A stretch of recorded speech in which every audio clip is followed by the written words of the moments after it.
پردے میں اپنے پہلو پہ آپ رکھ کر مہاجرین و انصار کے دروازے پر گئی تھی کہ تم نے رسول کے قول کو، رسول کی وصیت کو کیوں بھلا دیا؟ ایک صلوات پڑھ دیں محمد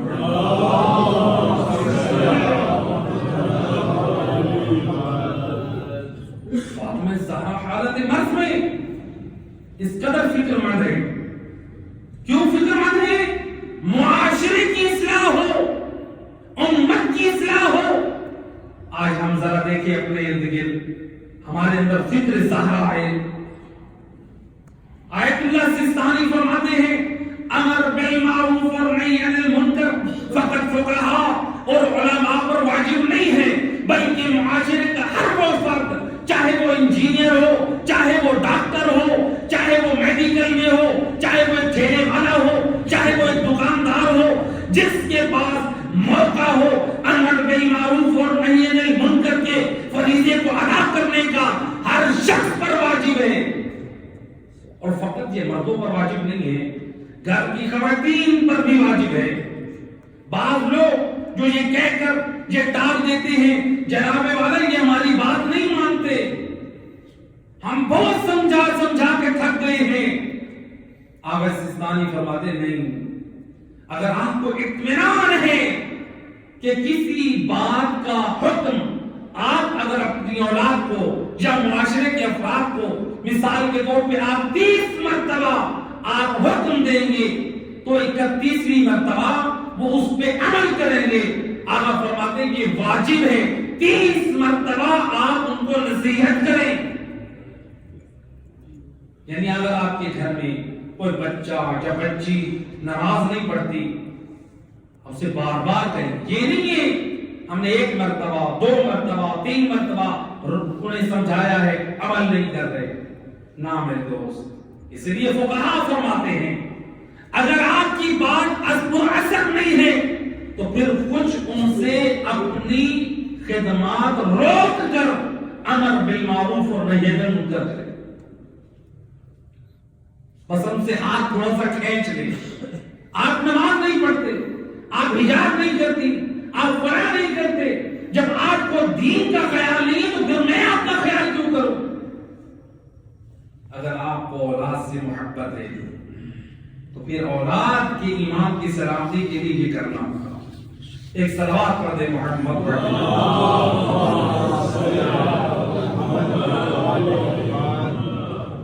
فاطمہ زہرا کی تعلیمات. کون فاطمہ زہرا؟ جن کے حق میں رسول اللہ نے فرمایا فاطمہ بضعۃ منی. روایت کہتی ہے کہ ایک مرتبہ مسجد النبوی ہے، اللہ کے رسول فرماتے ہیں ایّ شیء خیر للنساء. مختلف الفاظ سے علماء اہل سنت نے بھی روایت کو نقل کیا ہے، علماء اہل شیعہ نے بھی نقل کیا. آپ فرماتے ہیں اے لوگوں تمہیں معلوم ہے عورت کے لیے سب سے بہترین چیز کیا ہے؟ اصحاب کہتے ہیں ہم آپس میں ڈسکس کر رہے تھے، ہم سب کی فکریں جواب دیں گے. ہم سے کوئی جواب نہ بن پایا، یا اس محفل میں یہ رسول کی بات سننے والے علی ابن ابی طالب بھی موجود ہیں. علی ابن ابی طالب فرماتے ہیں کہ میں محفل رسول سے نکلا، اپنے گھر آیا، فاطمہ زہرا کی خدمت میں نے عرض کی یا بنت رسول اللہ، اللہ کے رسول نے کہا ہے ایّ شیء خیر للنساء، عورتوں کے لیے بہترین چیز کیا ہے؟ تو کہا کہ فاطمہ زہرا نے جواب دیا اے ابو الحسن، عورت کے لیے بہترین چیز یہ ہے کہ وہ کسی مرد پر نگاہ نہ کرے اور کوئی مرد اس عورت کو نہ دیکھے. یہ ہے عورت کے لیے بہترین چیز. اس قدر حجاب میں رہے. تو مجھے کہنے دیجئے وہ علی اس عظمت و شان کا مالک کہ جس کے دروازے پہ دنیا سوالی بن کے آئی، آج وہ علی سلونی کا وارث امام آج در زہرا پہ سوال لے کے جا رہا ہے. خود اس سے عظمت زہرا نمایاں ہوتی ہے کہ کائنات منبر سلونی کے دروازے پر اپنے سوالات کے جواب لینے آئے. آج خود وہ علی زہرا سے سوال کا جواب لینے جا رہے ہیں. ایک عظمت زہرا پہ صلوات بھیجے.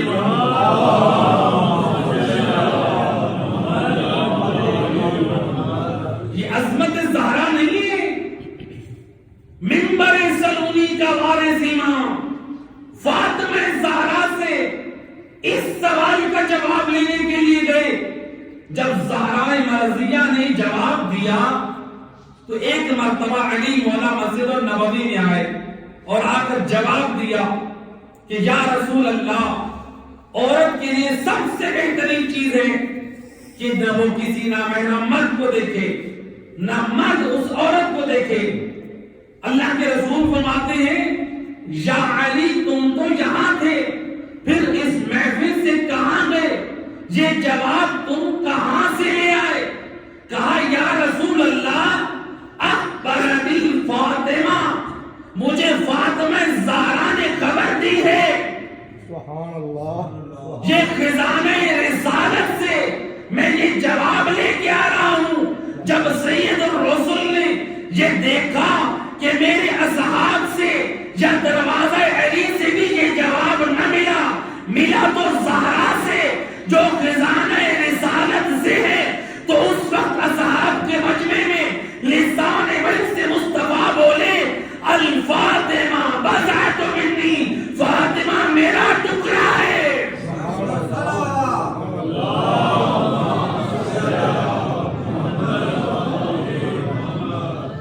فاطمہ میرا ٹکڑا ہے. دیکھیے رسول کی تعلیمات کی وارث بیٹی، رسول یہ سند دے رہے. ایسے نہیں کہا ہے فاطمہ بضعۃ منی. کون فاطمہ؟ جس بیوی کا ایک نام ہے مبارکہ. کیا نام ہے بیوی کا؟ امام جعفر صادق علیہ السلام.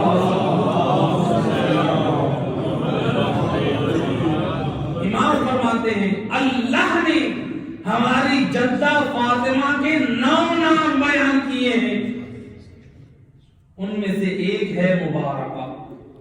فاطمہ مبارکہ. مبارکہ بابرکت. کیسی ہے بابرکت؟ ذرا آئیے. شیخ عباس قمی ہمارے بہت عظیم محدث گزرے ہیں، جن کی کتاب ہے مفاتیح الجنان، جو آج ہمارے ہر مومن کے گھر میں موجود ہے، ہمارے ہر فقیہ کے گھر میں موجود ہے، ہر امام کے روزے میں یہ کتاب موجود ہے. مفاتیح الجنان جو مجموعہ ہے اس پورے سال کے اعمال کا، جس میں بیماریوں کے علاج موجود ہیں، جس میں تمام آداب اسلامی موجود ہیں. یہ وہ کتاب ہے. شیخ عباس قمی کے اپنے زمانے میں یہ کتاب شہرت پکڑ گئی. اب یہ وہ زمانہ آج سے 70 سال پہلے، نہ پرنٹ کا زمانہ تھا، نہ اتنی زیادہ وہ کتاب کی چھپائی ہوتی تھی. اس زمانے میں بھی لوگوں میں مشہور ہو گئی. شیخ عباس قمی کے فرزند اپنے بابا کی خدمت میں آئے کہ بابا آپ نے جن کتابوں سے استفادہ کیا، سید ابن طاؤس جن کی کتاب اقبال الاعمال، کہ سید ابن طاؤس وہ جو کہتے تھے کہ دیوار کے پیچھے سے اگر کوئی بولے اور زمانے کے امام بات کر رہے ہوں تو میں پہچان جاؤں گا کہ میرے وقت کے امام کی آواز کون سی ہے. یہ فقہا ہے، یہ مقام فقاہت ہے. ہمارے فقہا کا یہ مقام ہے کہ زمانے کے امام کی آواز سے اس قدر آشنا ہے.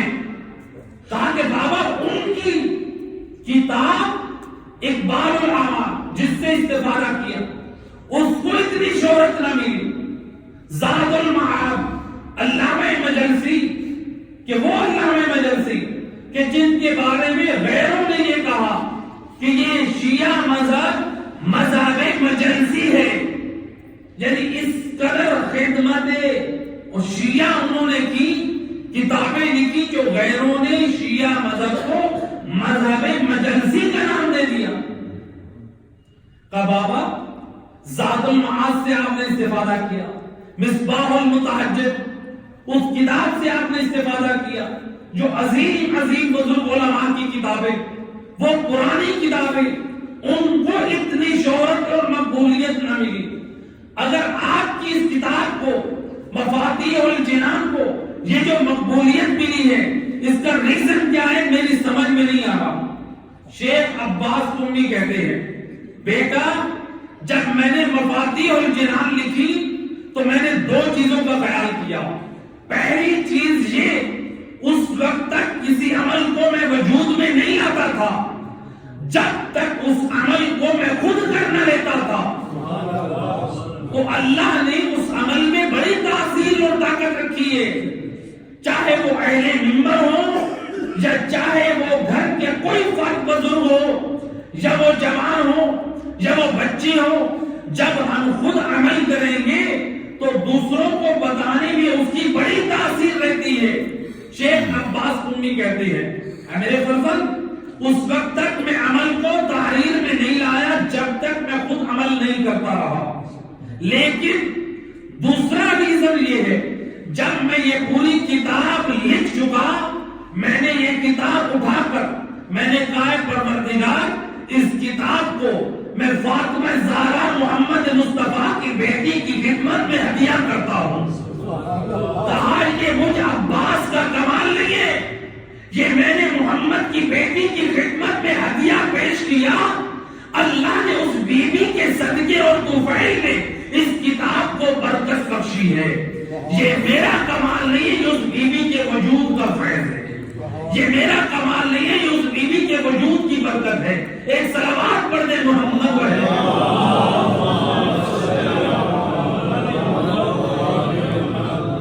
نعرہ تکبیر، اللہ اکبر، نعرہ رسالت، نعرہ حیدری، نعرہ خوشنودی محمد و آل محمد سراوات۔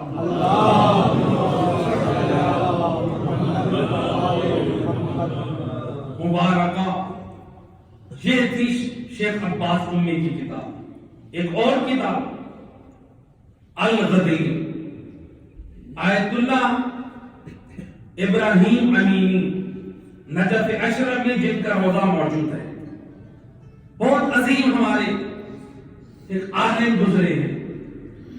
یہ کتاب الغدیر جو لکھ رہے تھے، یہ ولایت علی ابن ابی طالب کے ثبوت پر جو غیروں نے علی ابن ابی طالب کی امامت پر اعتراضات اٹھائے، ان کے جوابات ادلہ عقلی نقلی سب انہوں نے وہ تحریر کیے، لیکن اس کتاب کو مرتب اور تعریف کرنے سے پہلے انہوں نے مختلف ممالک کا سفر کیا، شام کا سفر کیا، مصر کا سفر کیا، ہندوستان میں آئے، ہندوستان کے شہر لکھنؤ میں ہمارے بہت ہی عظیم سید میر حامد ایک بہت عظیم شخصیت گزری ہے، جن کی کتاب تھی ابقات الانوار، جس میں ولایت علی ابن ابی طالب پر انہوں نے بہترین اور مدلل گفتگو کی۔ صاحب الغدیر جو نجف اشرف سے لکھنؤ آئے، وہ کہتے ہیں میری زیادہ تر کتاب سے جو استفادہ کیا ہے وہ ہے ابقات الانوار، جو سید حامد جو ہند لکھنؤ سے ہے۔ تو اب دیکھیے انہوں نے مختلف کتابوں سے ابقات الانوار سے بھی استفادہ کیا، یعنی جو حجم میں الغدیر سے بڑی ہے۔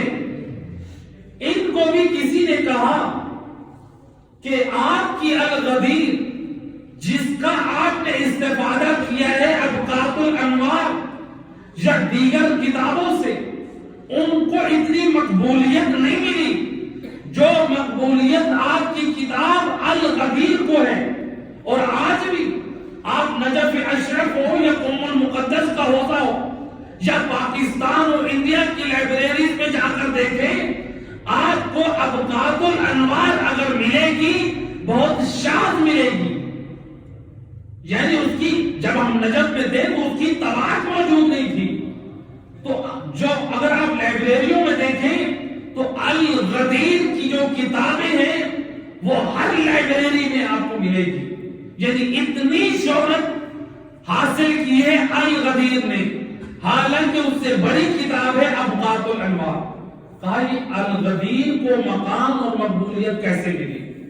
خود صاحب کتاب مؤلف سے جب پوچھا گیا، کہا میں نے ایک بات کا خیال رکھا ہے، جب میں یہ کتاب لکھ رہا تھا میں نے ایک خیال رکھا ہے، کیونکہ وہ زمانہ تھا کہ جب قلم کو سیاہی دان میں ڈالتے تھے تو تحریر کرتے تھے، پھر سیاہی دان میں ڈالتے تھے تو تحریر کرتے تھے۔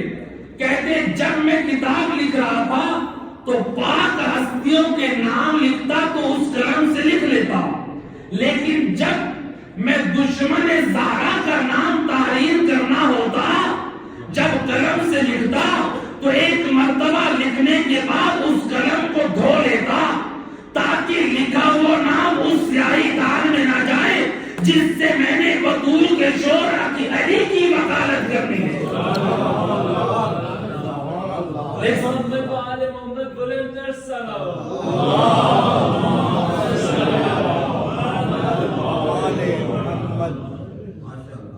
یہ ہے فاطمہ الزہرا۔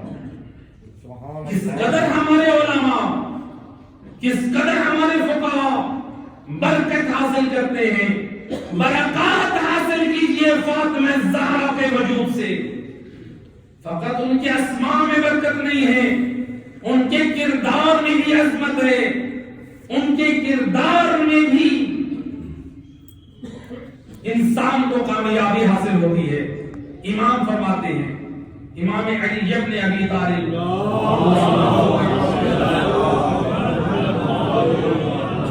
امام فرماتے ہیں اگر تم صاحب کرامت بننا چاہتے ہو، صاحب عزت بننا چاہتے ہو، امام فرماتے ہیں تم شرفاء کے ساتھ جڑ جاؤ۔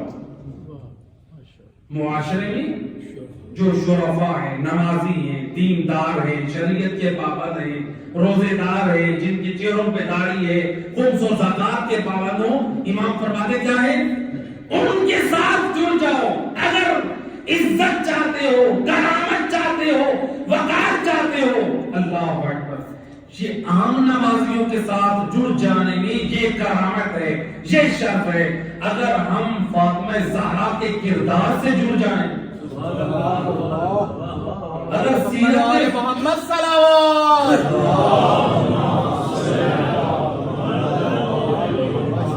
اگر فاطمہ زہرا کی سیرت ہمارے اندر آ جائے، اگر ہماری ماں بہنوں کے سروں پہ چادر فاطمہ زہرا آ جائے، کون فاطمہ زہرا؟ بی بی نے اپنے حجاب کا وہ درس دیا اپنی بیٹیوں کو۔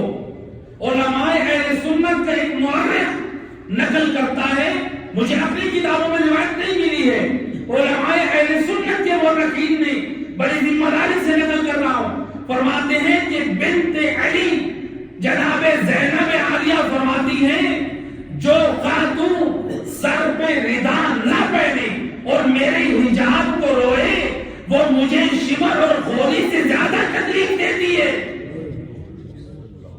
اے کنیزان زینب، اے کنیزان فاطمہ زہرا، حق کی زہرا کو سمجھیے، حق کے کنیزی ہے زینب کو سمجھیے۔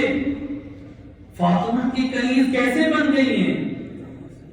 ہم کہتے ہیں نا ہم کنیز ہیں، خواتین کہتے ہیں ہم کنیز جناب زینب ہیں، ہم کنیز جناب فاطمہ زہرا ہیں، یا ہم کہتے ہیں ہم غلام محمد والے محمد ہیں۔ بھئی غلام اور کنیز کی ڈیفینیشن میں کبھی غور کیا ہم نے؟ کس کو کہتے ہیں؟ کنیز کس کو کہتے ہیں؟ غلام وہ ہوتا ہے، کنیز وہ ہوتی ہے جو اپنے آقا و مولا کی ہر بات کو تسلیم کرے، جیسے وہ کہیں ویسے کرے، تب تو وہ کنیز ہوتی ہے، تب تو وہ غلام ہوتا ہے۔ ایک عالم دین بازار گئے غلام خریدنے، پرانا زمانہ جس زمانے میں غلام خریدے جاتے تھے، غلام خریدنے کے لیے گئے، بازار میں جب پہنچے تو غلام سے کہا، اب تمہیں پسند آیا میں یہ غلام لینا ہے، کہا کہ یہ بتاؤ کہ تم کھانا کیسا پسند کرتے ہو، کہا کہ آپ آقا میں غلام، کھانا وہی کہوں گا جو آپ دیں گے، کہا اچھا لباس کیسا چاہتے ہو، کہا آپ آقا میں غلام، لباس وہی پسند کروں گا جو آپ مجھے پہنائیں گے، کہا تمہارے رہائش کس طرح کی پسند کرتے ہو، کہا آپ آقا میں غلام، جہاں آپ رکھیں گے وہی رہوں گا۔ بھلا آقا کے سامنے غلام کی کیا مجا؟ ملتا ہے کہ وہ عالم دین اس غلام کو بازار میں چھوڑتے گھر میں روتے ہوئے آئے، گھر میں آ کر رو رہے ہیں۔ بیوی نے پوچھا اے آقا آپ کے رونے کا ریزن کیا ہے؟ آپ تو بازار میں غلام خریدنے گئے تھے، کہا غلام خریدنے گیا تھا لیکن اس نے مجھے بیدار کر دیا، میں تو گیا تھا غلام خریدنے، اس نے مجھے یہ سمجھا دیا کہ غلام وہ ہوتا ہے جو آقا کی مرضی کے مطابق گزارے۔ میں تو یہ دیکھ رہا ہوں ہم ہیں غلام، وہ اللہ ہے آقا، ہم ہیں غلام، محمد و اہل بیت ہے آقا۔ ہم تو کبھی نہ یہ خیال کرتے ہیں وہ لباس کیسا پہنانا چاہتے ہیں، ہم وہ لباس نہیں پہنتے، وہ ہمیں حجاب کیسا کرانا چاہتے ہیں ویسے حجاب ہم نہیں کرتے، جیسے وہ کھانا ہمیں کھلانا چاہتے ہیں ویسے کھانا ہم نہیں کھاتے، جس جگہ پہ وہ ہمیں رکھنا چاہتے ہیں وہاں ہم رہنا پسند نہیں کرتے۔ تو میں یہ سمجھا کہ ہم غلام نہیں ہیں، ہم فقط دعوے دار ہیں۔ آج میری غلام نے آنکھ کھول دی، تو کہیں ایسا نہ ہو ہم بھی ایک دعویٰ تو کریں، ہم غلامان مصطفیٰ ہیں، ہم غلامان پنجتن ہیں، ہم کنیزان زہرا ہیں، لیکن دیکھیں ہمارے اندر آثار فاطمہ زہرا ہے یا نہیں ہے، ہمارے اندر کردار فاطمہ زہرا ہے یا نہیں ہے۔ اگر میرے سر پر ردائے زینب نہیں ہے میری بہنوں، اگر میرے سر پر ردائے زینب و کلثوم نہیں ہے، میرے سر پہ ردائے زینب عالیہ نہیں ہے، تو پھر معذرت کے ساتھ کنیز زہرا کہلانے کا حق نہیں رکھتی۔ کنیز زہرا وہی ہے، فاطمہ زہرا رضا پہنانا چاہتی ہے، فاطمہ زہرا شرم و حیا کی طرف دعوت دینا چاہتی ہے۔ جب ماں حجاب نہ کرے تو پھر بچیاں حجاب کیا کریں؟ ایک صلوات پڑھ دیں محمد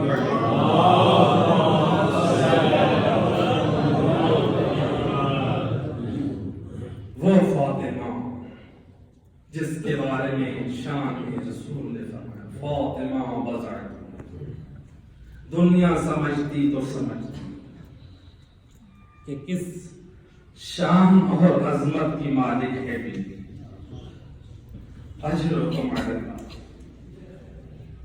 وہ بیوی جو بزعت الرسول ہے۔ اللہ امت کیسا اجر رسالت دینے آئی ہے، کل یہاں تک سنا نا، وہ بیوی جس کے رسالے کے پوسے رسول دیا کرتے تھے۔ روایت کہتی ہے جب اشقیاء زہرا کے گھر میں آئے نا، آیت اللہ محمد کاظم کا زمینی نقل کرتے ہیں، اشقیاء نے بیوی کے سروں اور چہرے پر اتنے تماچے مارے،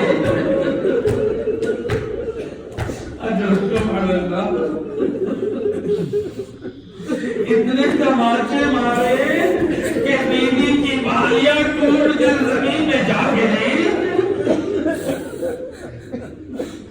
کسی نے میرے مولا سے منبر کوفہ پہ سوال کیا تھا، آپ نے مولا علی کے بہت فیصلے سنے ہیں، مولا کی بڑی عظمت سنی ہے، لیکن یہ روایت ارباب عزا نقل کرتے ہیں میرا مولا منبر کوفہ پہ ہے، یا کسی نے کہا مولا یا علی مرد کے لیے سب سے بڑی مصیبت کون سی ہے؟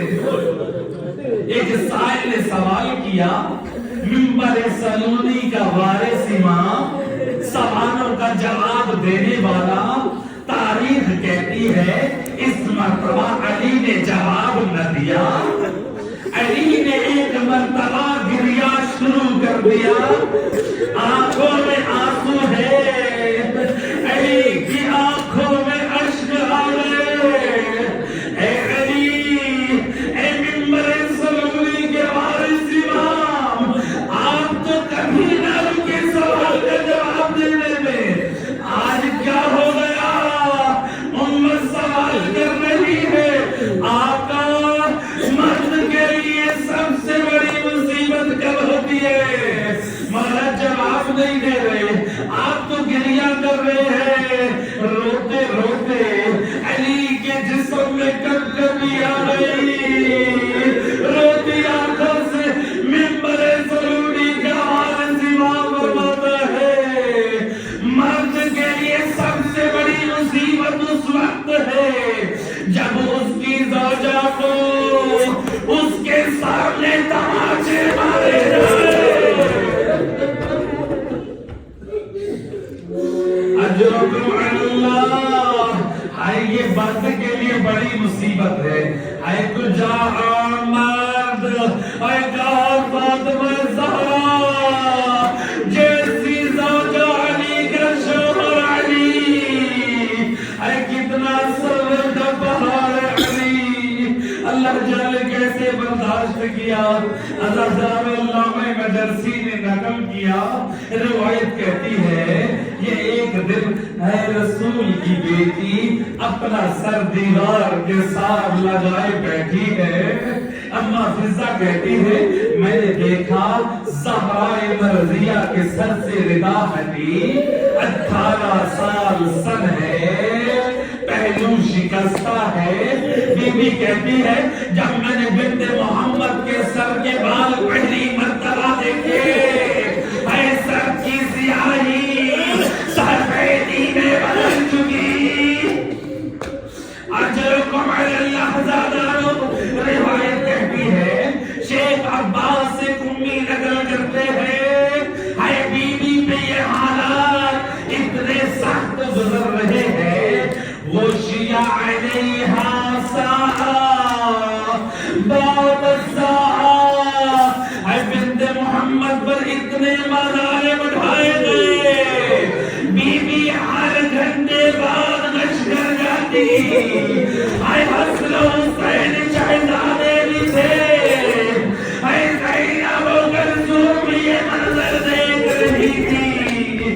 اجرکم علی اللہ، عزادارو ایک آخری روایت سنا کے اور ارباب عزا روایت نقل کرتے ہیں جب علی مولا کو جب گھر سے لے جایا گیا، علی کو لے کے جایا گیا، بنت محمد بھی پیچھے گئی ہے، یہ ایک مرتبہ بنت محمد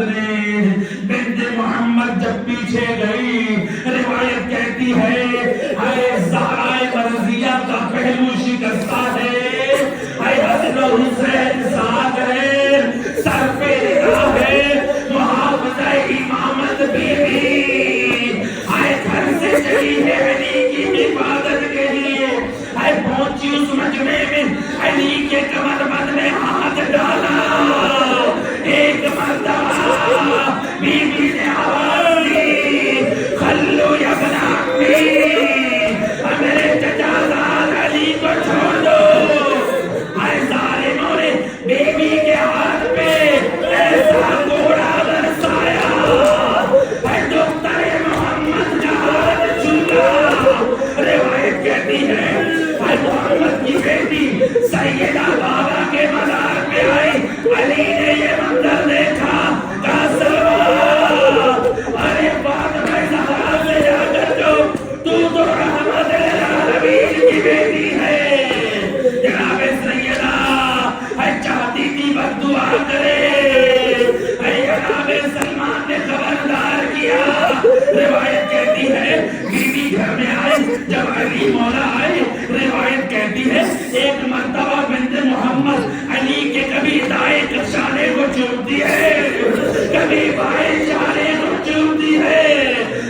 اللہ خیر کرے جب دنیا میں کسی پر مصیبت آتی ہے، جب اسے کوئی ریسٹ کر کے لے کر جائے، جب پولیس اور فوج کا محکمہ لے جائے، جب گھر میں آتا ہے تو لوگ تسلی دیتے ہیں، اے لوگ دلاسا دلاتے ہیں، اے جب علی گھر آئے، اے دنیا والے لے گئے تھے، اے سنو گے عزادارو، اے علی نے گھر میں کیا منظر دیکھا؟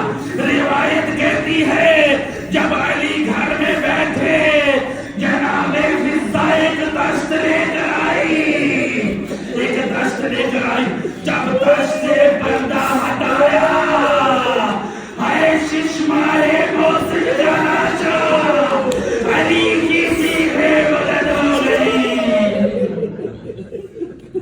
ألا وعدنا صلى الله على القوم الظالمين وسيعلم الذين ظلموا أي منقلب ينقلبون